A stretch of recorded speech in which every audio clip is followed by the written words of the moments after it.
Ich habe heute noch niemanden mit Google Glasses gesehen, aber in einem Jahr oder zwei wird es vielleicht ganz anders sein. Francesco Lapenta beschäftigt sich damit, was passiert, wenn Technical Devices immer kleiner werden und irgendwann auch mit uns verschmelzen und nicht mehr uns medial von der Welt trennen.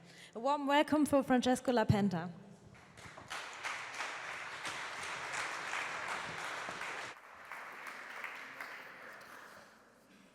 All right, so first of all, I'd like to say thank you to the people that have organized this conference. I was here last year, and I was really impressed with the kind of range of ideas, so thank you. And a few words about me. My name is Francesco Lapenta. I'm an associate professor at the University of Copenhagen, and my area of expertise and interest is sociology of science and technology. I think that's about it. You can, if you want to know more, you can look on my website. It's called beingdigital.org. And the topic of today is wearable computing and augmented reality. Now, to be quite honest, that was a little bit of a trick to get you people here, right? Because I think that there's a strange kind of habit of creating trends or words that somehow are supposed to attract and somehow have different kind of motivations. But I think that all technologies come from a much longer trajectory, and some of them somehow can be clustered together. So one way to understand technology, when I think about technology, when I try to interpret technology, normally I position technology in a kind of in a system. This system is really composed by four forces. On one side, you have the users. On the other side, you have politics. And then, of course, you have technology itself, and you have economy. Now, if you want to understand the history and the evolution of technology, you actually have to place that technology in this kind of system. You cannot really understand the evolution of technology without understanding the forces that work. Now, of course, I assume some of you work with technology, so you, of course, know how much resistance there might be, for example, in terms of politics or users or, of course, the economy. What is interesting about these four forces?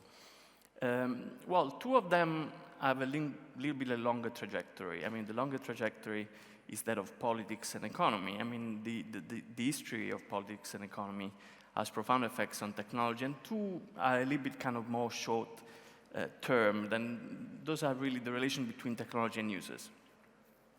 So my real interest today is to talk about a little bit about the politics and the economy of wearable computing and augmented reality.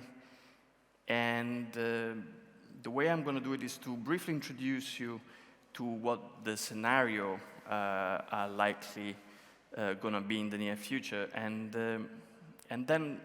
that's kind of something that probably you're familiar with. And then what I'm going to try to do is to attempt something that is a little bit more abstract, but because I assume that you are a little bit more kind of informed about the history of technology, I think I can push you a little bit further. Now, where we at with technology? Basically, I think that in this conference last year, I was reminded of 4 laws. These 4 laws, probably you're familiar with one, right? You're certainly familiar with Moore's law. Moore's law says that kind of the speed of computing really doubles every 2 years. This is an adaptation. It states that the number of chips are doubling every 2 years, but it's been kind of wildly translated as the speed of computers doubles every 2 years. 3 laws that are a little bit less known. One is Crider's law. Crider's law is kind of in the same line talking about memory and says that the price of memory remains the same, but the amount of memory that you can buy for a fixed price doubles, again, roughly every 2 years. Butter's law says that the speed of the transfer of information is doubling every 9 months. And another one that is interesting is it's Kumi's law, and that's the one that discusses energy and says that basically machines become more and more efficient, and for the same computational power, you're using roughly every 2 years half the amount of energy. Now, I think those 4 laws are interesting because they somehow tell us something. First of all, that there's some things in technology that are predictable. I mean, we know that there's a certain evolution to specific technology. In computing technology, in the specific case of computer technology, that means that we can predict that computers are going to be faster and faster, smaller and smaller, cheaper and cheaper, and faster in communicating data, right? Now, why is this relevant? What it means that if computing power becomes smaller, cheaper, and more energy efficient, it really means that machines are going to be smaller, and more objects can actually include, in some way, form of computational power. Now, I assume this crowd is familiar with the concept of Internet of Things. And I think that to really better understand wearable computing and augmented reality, the evolution of this technology needs to be framed in a kind of a complex ecosystem. This ecosystem is somehow, it's a system where Internet of Things, augmented reality, and the different kind of media to visualize augmented reality and different forms of computing power are really interacting with one another. Now, the white elephant in the room is Google Glass, right? I mean, I didn't mention it in my presentation. I didn't mention it in my introduction. The reason why I didn't mention Google Glass is because I don't think that the conversation about Google Glass will help to really understand what the future looks like. I think that probably what Google Glass is suggesting right now is not going to look really like the future. The future I foresee is one where there's going to be a shared kind of computational task. So think of Google Glass or whatever platform that is visualizing information in a certain way. There's 2 ways of thinking about that kind of tool, that platform. On one side, it might be a self-contained kind of computational power device, so somewhat a translation of a mobile. But I don't think that would really help. I think that the better scenario is one of a machine that is able to visualize information in a different way, but is able to talk with the space, the objects, and the different computational power devices that might be placed in these objects. I'll give you an example. Let's talk about driving, right? I mean, driving is a complex task. You know the number of accidents there is every year. And how augmented reality can come into play. Well, one of the things that we know is that along with computational power, something that really evolved lately is the number of sensors, right? I mean, our mobiles include more and more sensors. And to me, it doesn't make sense to think that all these sensors should be included in one device. So think of a machine or a car that has several sensors. These sensors are there to sense space in a way that the human body cannot. And, for example, can sense distance, they can sense speed, and they can have all another range of specific information. And think of your wearable computing device and augmented reality device as something that can interact with that machine. Now, you understand that the potential is much greater. I mean, for example, the augmented reality technology or whatever, Google Glass or whatever is going to come, might acquire a very different function because it can, for example, interact with the body. So the computational power would be that of different sensors that help you drive. But in another way, they can also interact with your vision in a way that, for example, vision can direct the attention of the machine towards specific kind of events in space, but on the other side, the machine can alert you to things that happen in space. In the same way, thinking about smart homes or smart cities, you don't want your device to do all the tasks that might be implied in it. You want to go back home, and let's say that your fridge has specific information. You want that information to be transferred directly to your device when it's needed and not to be always there present, right? So I think that in a certain way, Google Glass is simply an evolution, but it's an idea. It's an idea, and it's a an idea that is disruptive, but is disruptive not for the reason that most people believe to be. So this is where I stop 1 second. I mean, I think you're familiar with the history of technology. I think somehow you can understand the scenario I'm describing, but that's where I want to shift. I mean, I want to question, what does it really mean? I mean, what does it really mean if we are able to implement this seamless interaction between computing and vision? And I think to really understand the effect of this interaction, the augmented reality, as for example, is now only visually described in the advertisements from Google Glass and probably many others to come, is to place the technology in history. I mean, and I'm going to do something a little bit abstract here. I want to elaborate on two concepts, but instead of just telling you the two concepts, I want to work with you on these two concepts.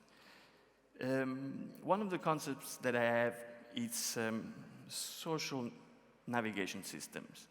I'm going to ask you for an example. Let's see what I mean by social navigation systems. How many of you do know why we have 24 hours in a day? Why do we have 24 hours in a day? Why they're not 23? Why they're not 25? So anybody that actually knows the information, not just guessing, you know, is there anybody that actually knows why we have 24 hours in a day? I cannot see. Oh, there is one. Okay. Why do we have 24 hours?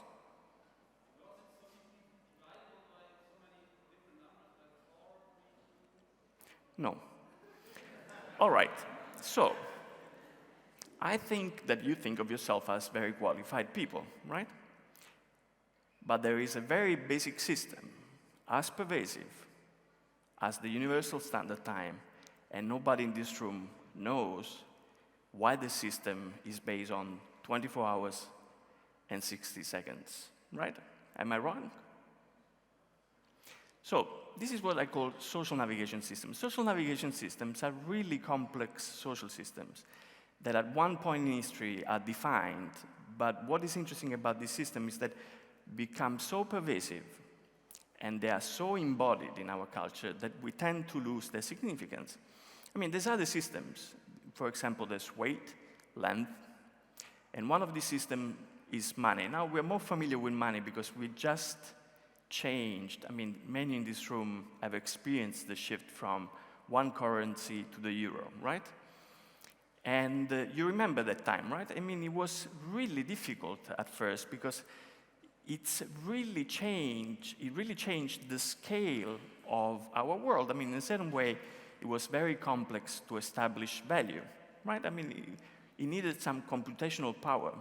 And what is interesting about these social navigation systems is those are criteria that culturally we have become so accustomed to that we embody them in our daily lives. It's how we scale, weight, and think of the world in a very profound way. They have profound cognitive effects. Now, I'm going to stretch this story a little bit, right? I mean, so you don't know why the day has 24 hours. And I'm not going to tell you, right? No, I'm not going to tell you. And this is going to activate something. Roughly 75% of the people in this room are going to think it's funny, but they're not going to do anything about it. What is the other 25% going to do? You're going to Google it, right? So much about independence, right? Most of you, they are either going to use Google, Bing, or Wikipedia, right? So this is my second kind of key concept that I borrowed from William Uricchio, who's a professor at MIT, and I call it this algorithmic regime, right? The algorithmic regime is a specific system that somehow, at first, helps us to retrieve information, right? I mean, that's what these systems are really for. But the reason why they become regimes is that although we think to be free in the way in which we access that information, we know that that information is somehow embedded in a specific system. We know that, for example, Google and Wikipedia respond to different ways of framing knowledge and information, right? Now, I'm going to stretch this comparison a little bit. And I think that actually, in the history of humankind, if most things in culture are evolutionary, there isn't really many revolutions. There are moments in history that have been very revolutionary. And this moment in history had a profound outcome on the ways in which we master our world and the way we understand it. Now, I'll give you an example. One is money, right? I mean, we all know money, right? But we also know that money didn't exist always. I mean, it didn't really exist before 600 before Christ. I mean, the first coin was coined in Lydian. And Lydia is the eastern region of Turkey today, right? And the Lydian lion, it was a gold coin, was the first money ever printed. Now, there's something magic about that moment, because for the first time in history, for the first time in the history of humankind, value was separated from function, right? Before money, before the coin, trade was based on function. I give you something that has a function, and you give me something else I don't have. So money, for the first time, separated value from function. Now, we know the profound effect of that system, right? The moment in which we believed that one coin was worth a cow, right? I mean, that's what at the time was really. Pecunia means literally cattle. Money, the first term in which, the way which money was called at the time, literally means, was referring to the most valuable thing at the time, which was, of course, kind of food, cattle, and whatever. And we know how profound the effect of that separation was, right? Now, if we use a very special visualization technology, right? Talking about augmented reality. Let's say that I have the world in my hand. Can you see it? Right? I can spin it. I can zoom in. There's one special extra feature. I can go back and forth in time, right? So I can go in one place, and I can move in time. We're getting close to this, right? This is not science fiction anymore. This is a foreseeable future. So let's move this sphere, and I'm moving to Athens, right? Before Christ. Athens was really the place where the bank, as you know it, was born. Banking system, in its most rudimentary function, developed in Athens. But really, we needed to wait a few centuries before it actually evolved in the banking system that we know today. And, again, in this kind of game, we're spinning the world, we're zooming in, and believe it or not, the banking system, as you know, it was developed in Italy. I know, of all places. And the banking system, as we know it, was really kind of designed in the 13th century. It was Florence, Genoa, and Venice. And if we move this system further, we kind of see the effect of this simple definition, this simple kind of separation, this simple code, the code of money, right? What happened is that an entire new system developed because of this separation between value and function. Now, again, spinning this virtual kind of sphere, I want to bring you to another place. It's the most unsuspected place. I've been working on this for a long time. I never really saw the connection. And we're actually moving to France, and it's the end of 1800. It's 1848, and it's the day in which photography was invented, right? Degas is kind of really referred to as the inventor of photography. He actually wasn't. I mean, the first photograph ever taken was taken in 1826. Now, why I think photography is so important? Photography is important for one fundamental reason. Photography was the first time in history in which information was separated from the object.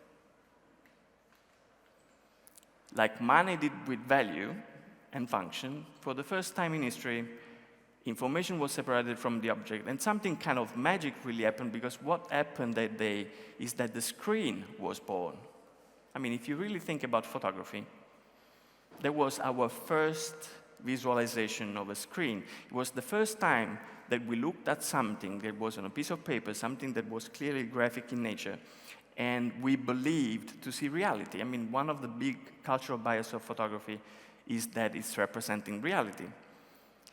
And what happened to the screen is a little bit the same history that happened with money. I mean, it took a number of years, and we are at the 2nd century in history of photography, and this system really evolved in something very different, and the outcome of the system was very unforeseeable at the beginning.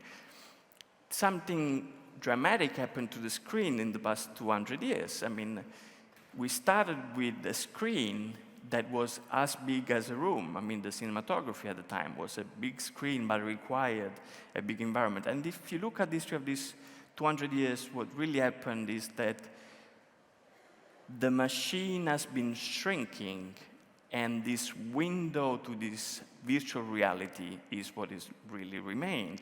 Virtual reality really started 200 years ago with photography, in the moment in which we separated image from representation, and the moment in which we started to believe that what we saw in those photographs had some form of relation with reality. So the screen becomes this important center of information, and we know that has evolved in this center of information. Now, the closest kind of form of disappearance we have experienced so far is that of the tablet, right? The tablet is almost a pure screen with the machine really hiding behind the system. And what is really dramatic, what is really somehow a paradigm shift when thinking about augmented reality, it's that simple pitch that you probably have heard when looking at discussions about Google Glasses and whatnot. It's this kind of naturalization of infographics and augmented vision in our daily way of experiencing life. Now, I told you a little bit about social navigation systems, right? I mean, what happens when a system becomes so embedded in our culture and conscience that we don't see it? What they're really saying, what the future scenarios of technology are really saying, is that our relation with representation is changing dramatically. For the first time, we are going to experience virtual representations of reality embedded in our direct experience of reality. It's profoundly different from mediated communication as we know it. There's something profoundly different because they're going to be part of our experience. They're not going to be the experience in itself. They're going to be an augmented part of our experience. Now, I think this part is kind of clear. What is really relevant and what I think it's a little bit important to discuss is what is really happening. What does it really mean? What does it really mean? And why I think we should be very wary of this evolution in technology. I think there is something fascinating about Google Glass, but I think that in the shape and form they are described now, they are mostly a disservice to the user rather than an advantage. And the reason is that we are at the verge of designing a new standard. It's a little bit like money, it's a little bit like time.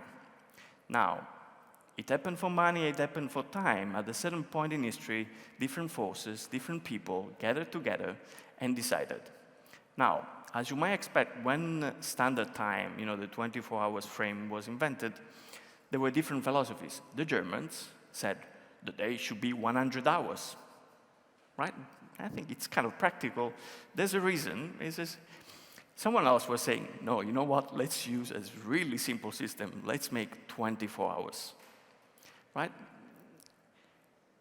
Systems are politics, right? There's different forces, and as we know very well for standards in technologies, not always the best technology wins, not always the best system wins. Now, what is the problem with this shift from a screen that is perceived as an object or a window to virtual reality to a screen that becomes so embedded in our daily lives that we do not see it as a screen, but we see it as a part of our daily life? Is that is smuggling in a system that I'm not too confident in. What is really happening can be better described in economic terms. Now, I assume you have a vague notion, maybe some of you have a kind of more specific notion of what futures and derivatives are. Do you know? I mean, do you know what futures are?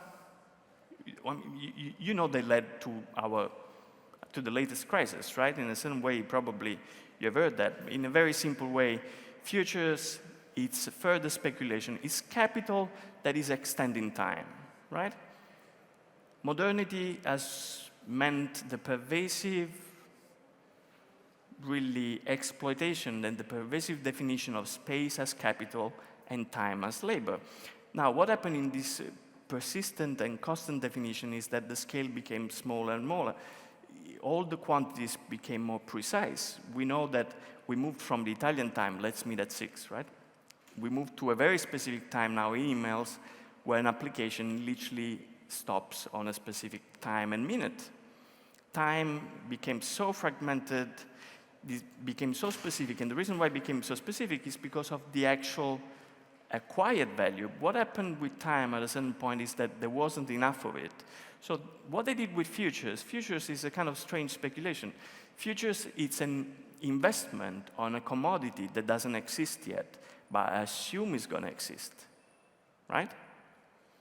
So you see the problem there. There's an high risk in futures, and we have experienced why those risks are associated with futures. Now, in my opinion, augmented reality and this new form of visual articulation of information in systems that are geographically located, personalized to the point of being individual, and constrained in a very specific algorithmic system, I'm going to say a little bit more about this, can be seen as an expansion of capital.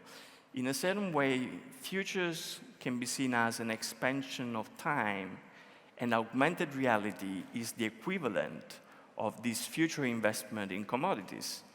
We are creating a virtual commodity that literally expands the market of reality. We are creating an entire new market. Now, this is what is really at stake. What is really at stake is a new set of commodities, is a new set of social relations, is a new set of values.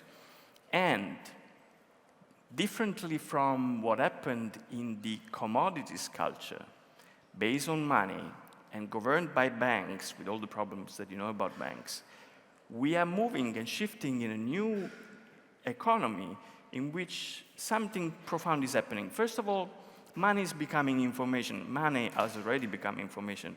Very few of you actually use money. Most of you use credit cards. Banks are closing. There's less and less physical stores, physical banks. Economy is moving online, and that means that economy is becoming information.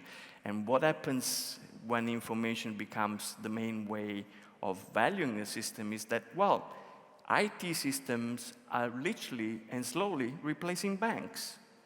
Banks were the systems that were best at moving capital, and ITs are the systems that are best at moving information. But what is happening with this shift is that we are losing something in the process because it's not yet defined. Somehow, we understand information is money, right? I mean, the statement information is money, we understand really well. But I think we should better understand it as money is information.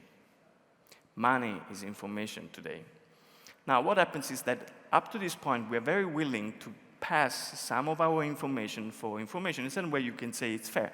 I'm giving you information, and I'm receiving information. That's the way somehow we accept the kind of IT's exchange in these platforms. I mean, every time you sign for whatever service, it seems to be free, but actually you're subscribing to a system that allows them to see that information.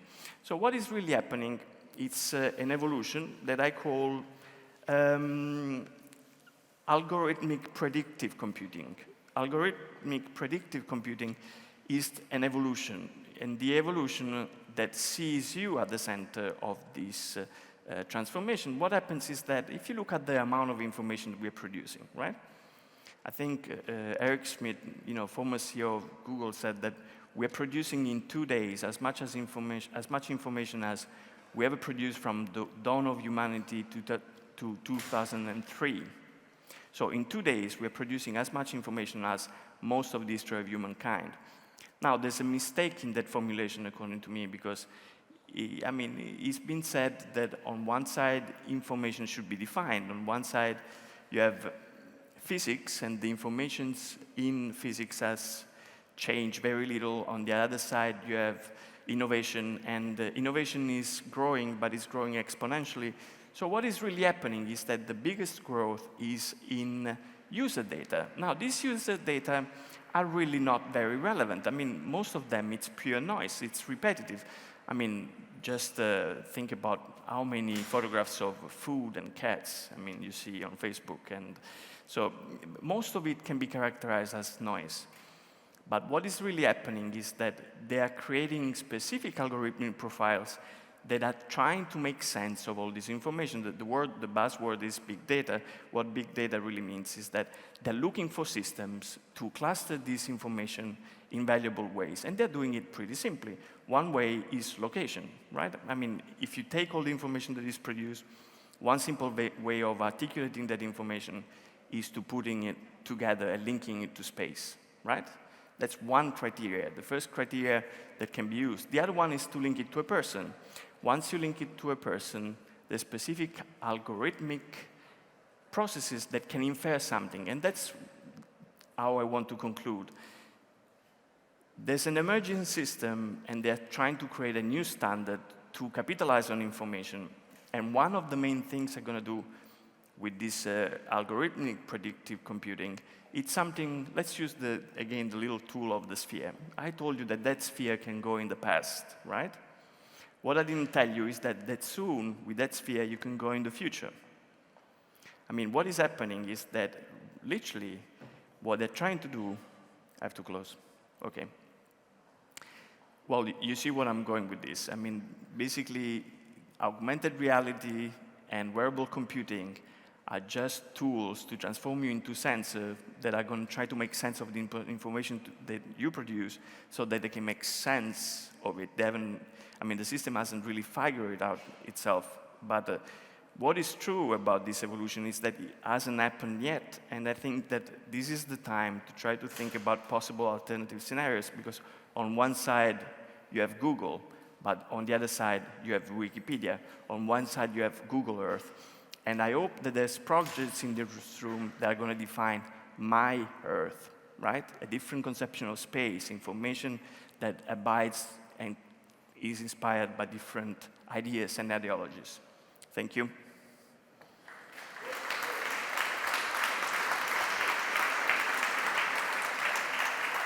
Thank you, Mr. Lapenta. I'm sure you're available off stage for questions, because we have no time for them, unfortunately. All right. Thank you.